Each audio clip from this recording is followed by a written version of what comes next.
Extremely unusual specimen. This is a fluorite of outstanding green, unusual dark green color with inclusions of, not sure what exactly, probably was stibnite, antimony sulfide at some point, and now it's totally replaced or gone. And they are the inclusions, the needles that you see inside of the fluorite. It's from Curlew, Washington. Collected over 30 years ago. It's a beautiful specimen. It was in the K2 mine. This was collected probably about 1989, 1990. Perfect. And that's it.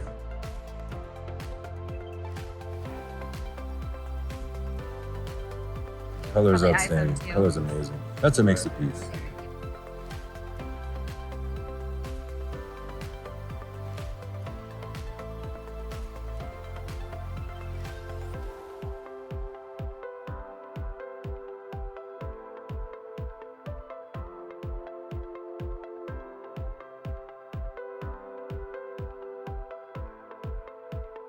The color's pretty darn good. Yeah.